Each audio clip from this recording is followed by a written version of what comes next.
You will hear two students discussing a project on international festivals with their tutor. First, to look at questions 1 to 5. Listen carefully. Good morning.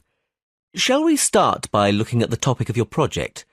So, what have you decided to research? Well, we thought we'd compare festivals in different countries and see if any of them are similar.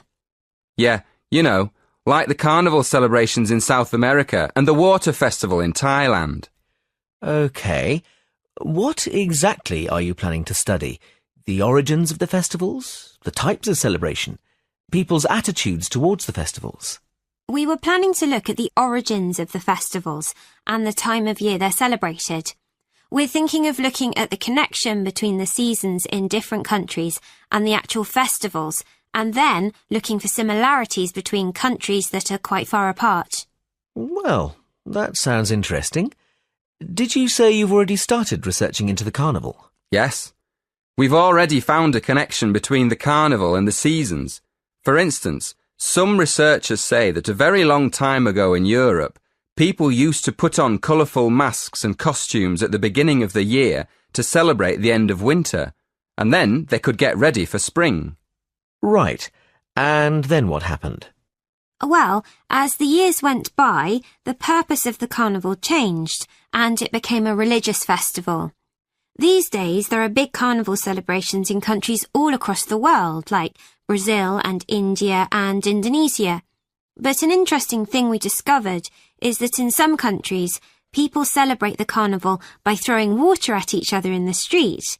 Well, we thought that obviously this is because carnival's celebrated at the hottest time of the year, just before the rainy season. So splashing people with water is a very good way of cooling them down. Before you hear the rest of the conversation, in the exam, you will have 20 seconds to look at questions 6 to 10. Now listen and answer questions 6 to 10. Yes, that makes sense. Did you look into any other festivals? Yes, we did.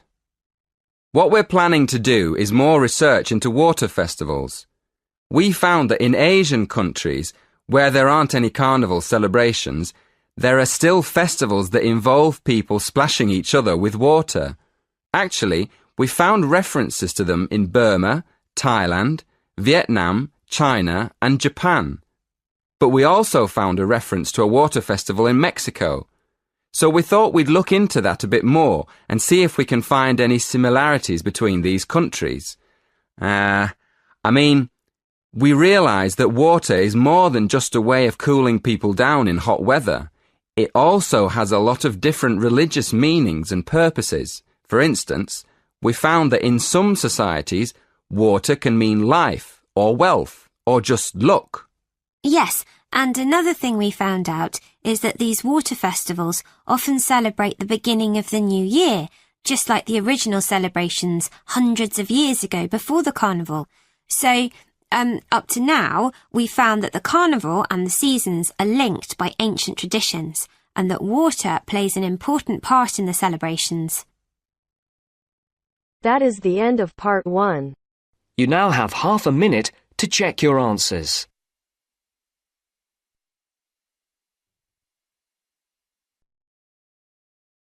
Now turns to part 2. Part 2. Listen to the whole survey in the correct order and answer the questions. First, look at questions 11 to 14. Listen carefully. Excuse me. Good morning. We're students from St. Anne's School and we're doing a class survey. Have you got 5 minutes to answer a few questions? I suppose so. What are the questions about?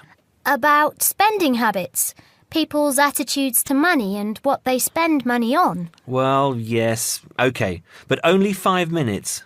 Thank you. OK, first of all, if you don't mind answering, what income band are you in? You just need to say, Low, average or high? Oh, that's difficult to say. I don't know how much everyone else makes. I'm certainly not poor, but I'm not rich either. Certainly not after I've paid all my bills. Shall we say in the middle then? Yes, I think so.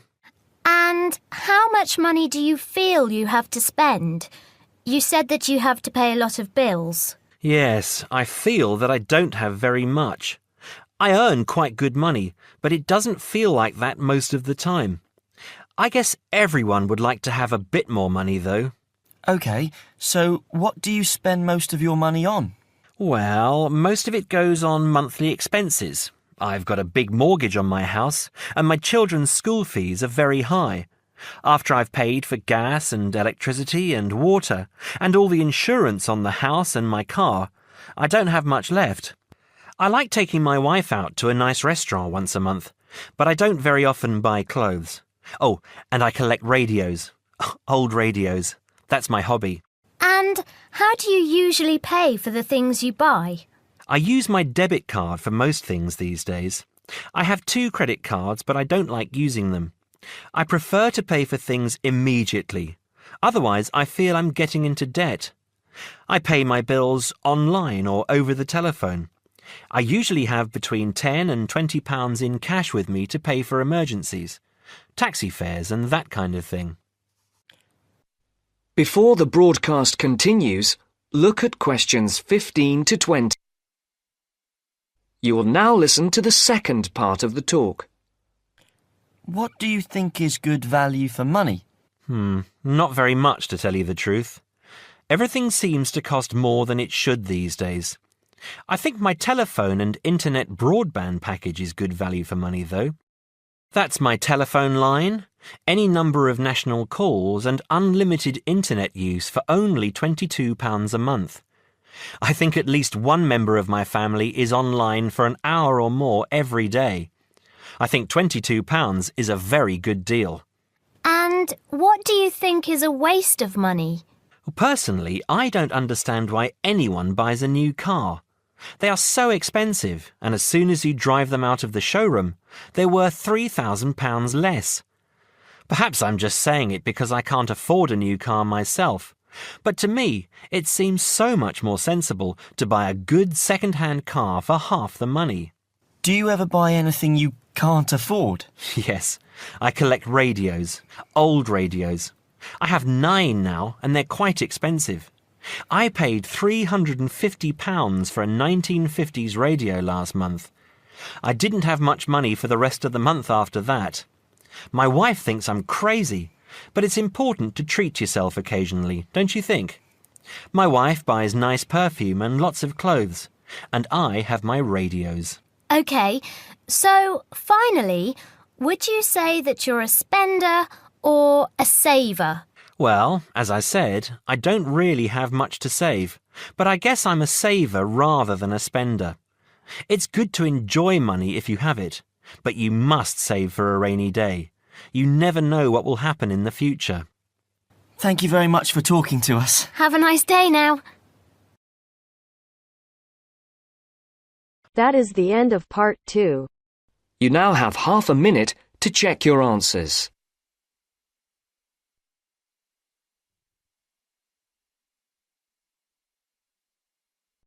Now turns to part 3. Part 3. You will hear 3 conversations.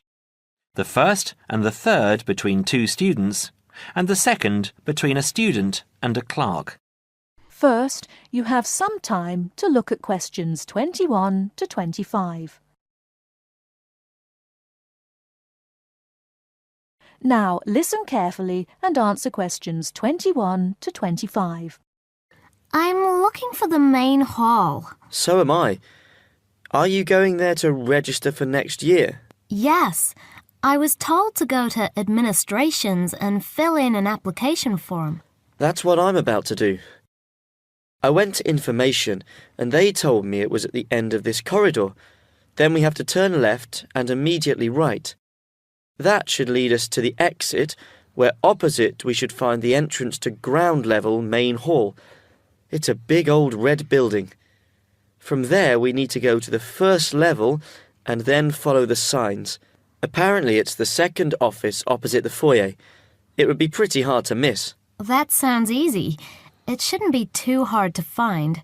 Well, since we're both heading in that direction, let's go together.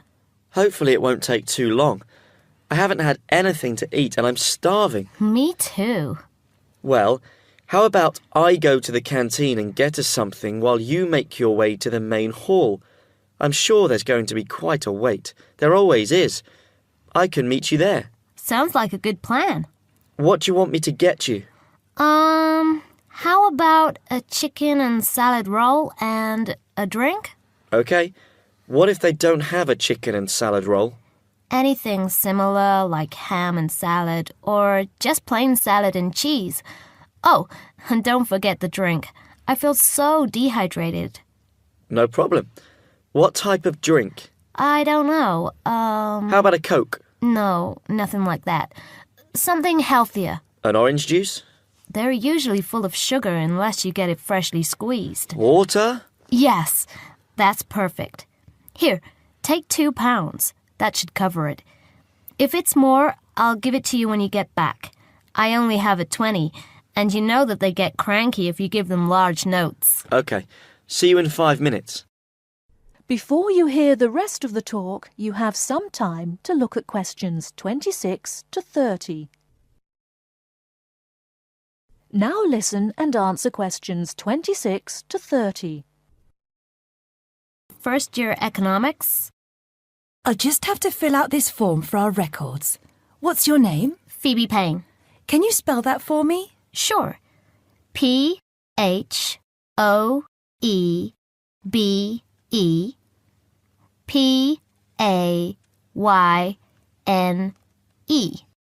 Your address? 6 Wainwright Avenue. That's W-A-I-N-R-I-G-H-T, Nottingham. Nottingham. And your phone number? It's not connected yet. I've just moved in. OK. When you get your phone connected, contact us.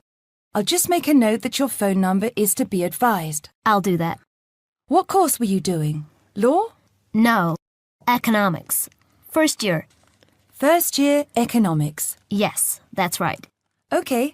Take this card across to the economics department and get it stamped. And then you need to come back here to pay your fees. I've made an arrangement to pay in installments. Do you have any documentation verifying that? Yes, I have a statement from administration.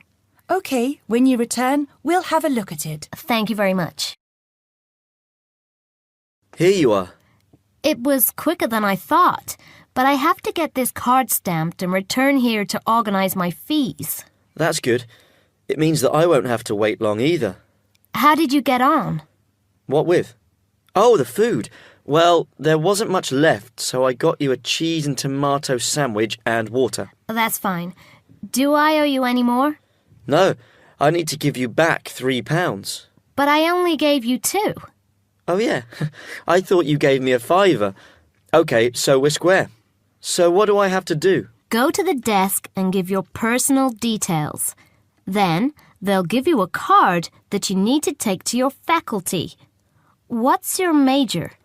Environmental science. OK, so you'll have to take the card to the environmental science faculty and get the card stamped, return to administration in the main hall, and organize your fees. And that's it? Yes, that means you're registered. Then we receive a letter with the details of our course where we'll be informed to go to the notice board or online to find out when and where our lectures are. OK. Let's have this bite to eat first. That is the end of part 3. You now have half a minute to check your answers. First, you have some time to look at questions 31 to 40. Now, listen carefully and answer questions 31 to 40. Hey Mary, how's school going? Haven't seen you in a while. What have you been up to? John, good to see you again. I've been really busy the last couple of weeks. I'm applying to study abroad next year. Really? So am I. I think it will be a great experience to be able to study in another country. What country do you want to go to? At first I wanted to study in Africa, but my parents really don't want me to go there because they think it will be dangerous. So now I'm thinking about going to Spain, Italy or Japan. Actually, I think Africa would be a fascinating place. I would want to go there to visit. Maybe not to study, but definitely I would want to go visit. For next year, I want to go to either China or Germany to study. But my parents can't afford any European countries. So maybe... Why China or Germany? Well, I want to go to China because I think it's a really interesting country with a long history. Plus, it has been changing so much, and I think it is a great time to be there. I really want to improve my Chinese also, and I've been taking Mandarin courses the last 2 semesters. I would want to go to Germany because my mother is German, and I want to learn more about my cultural background. How about you? Why the countries you chose? Well, I want to go to a Spanish-speaking country. I took Spanish in high school, so I figure if I go to a Spanish-speaking country, I'll be better off knowing some of the language already. But I have already been to Mexico many times, and South American countries don't have classes for my major, except for Brazil, but they mostly speak Portuguese there. I would want to go to Italy because I want to do a study about ancient Roman civilization. It has always been a dream of mine to go and see Pompeii and the volcanic ruins. Plus, my family has Italian roots and I love Italian food. I want to go to Japan mainly because my girlfriend was born in Japan and always tells me all of these fascinating stories about Japanese history and culture. I am a big fan of sumo wrestling also, so I've always wanted to see a sumo match in person. I really love sushi and almost all Japanese food. Recently, I have started to watch some Japanese baseball too.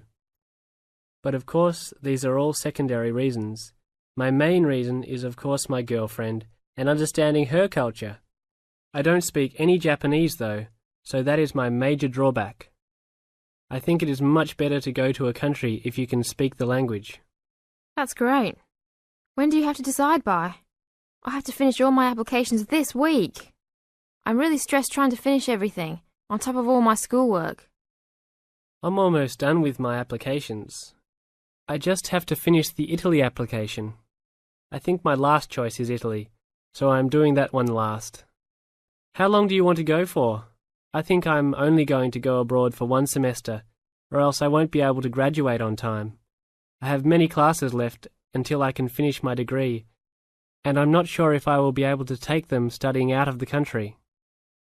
I think I might be able to study in Spain because my Spanish is fluent, but definitely not in Italy or Japan, unless they have classes offered in English.